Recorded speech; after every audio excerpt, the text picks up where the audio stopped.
price of essentials going up. So, the Back to Work program in Connecticut just gave a $1,000 check to the first 10,000 unemployed individuals. About $10 million was allocated for the program.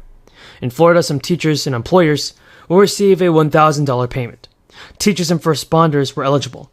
The one-time payment for workers in Florida was a thank you bonus to those who were working during the crisis. Last year, Georgia paid full-time and administrators $1,000. Part-time teachers received $500. Approximately 230,000 K through 12 teachers and staff were eligible for the payment.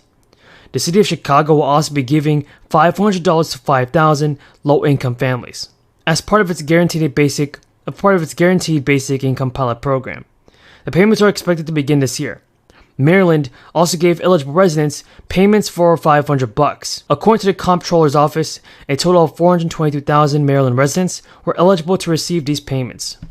Tell me, everybody, in the comments down below, is your state doing the same thing?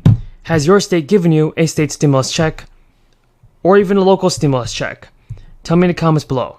So we have some really great news, and it's that Joe Manchin is ready to negotiate again on Joe Biden's Build Back Better bill. The IRS has announced that many Americans are eligible to receive a check worth up to $5,000. Now, the relief payment is coming out very soon, so you want to keep an eye out on this. Everyone, there's a ton of information, a lot of developments that are happening in Congress, and it can be a very confusing time, but remember, I'm here to give you the most up-to-date and reliable stimulus check information, so don't worry about it. The season is starting 17 days earlier than last year. Tax filing season begins Monday. The IRS has said that taxpayers should remember a few things before submitting their returns, as if they want to avoid lengthy delays, especially for those anticipating a refund. Now, any errors can slow down processing of the return and sending back a refund. The IRS said to be sure to collect all documents before preparing for your tax return. Included in that are letters the IRS sent out this month related to advanced child tax credits and the third stimulus checks. Now, these letters are very important to have because they tell taxpayers how much they received of each in 2021. And here's the good news. Taxpayers who had a child join their family in 2021 could be in for an additional $5,000 from the IRS via the economic impact payments and the child tax credit. Those payments were automatically sent to people in 2021 based on previous tax returns. But if a family added a child, they would have no reason to report it to the IRS until it's time to file taxes. That means they may have not received any of the monthly child tax credit payments that they were eligible for. Under the child tax credit increase passed by Congress in 2021, those with children ages 6 to 17 will get $3,000. And presuming the parents fell within the income limits, well, that's good. Because that's $1,400 from the economic impact payment, which must be claimed as a recovery rebate credit during your tax seasons. Now, this is really great news for many of you because this means more stimulus checks are coming. I know many of you are also wondering about whether you're receiving the maximum benefits from Social Security. Well, the maximum amount of money you can get from Social Security payments just depends on many factors. In 2022, the maximum is around $3,200 a month for someone filing for full age retirement at age 66, but around $4,100 is the highest benefit in absolute terms for those who qualify and delay applying until age 70. So to be entitled to Social Security, you first need 40 work credits or about 10 years of work. Thank you again for your support, everybody. If you have any questions about this, just tell me in the comments down below. Until next time, have a great day. Thank you so much. Mr. President, so we're going to... I'll be happy to talk about this later. I'm going to get into this issue, okay? Thank you so much. We're going to start by asking Tom Limbarger to offer your thoughts, please.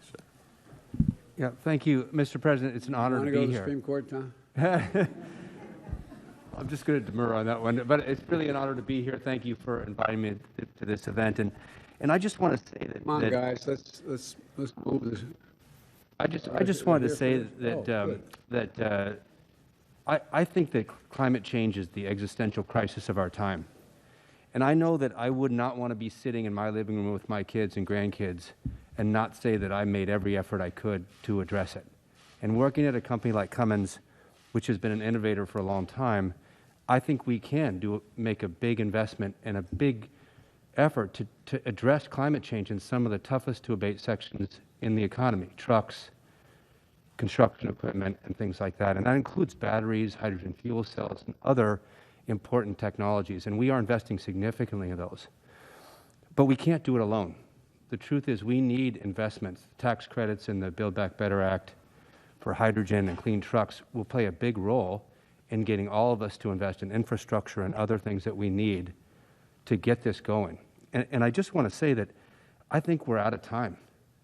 My view is that we're out of time to protect our climate, and we're out of time to make sure that American companies are the ones that lead the world in these technologies. When we invest, we can win and we can create jobs for our workers here in the United States. That's what we intend to do at Cummins, and I think that's what all of us can do if we invest in climate change technologies now. If we wait, not only do we harm the climate, but we make sure that we're not the winners in global competitiveness. Thank you for allowing me to talk. As you know, the Build Back Better plan is over $500 billion in climate change initiatives, including the tax credits you referred to.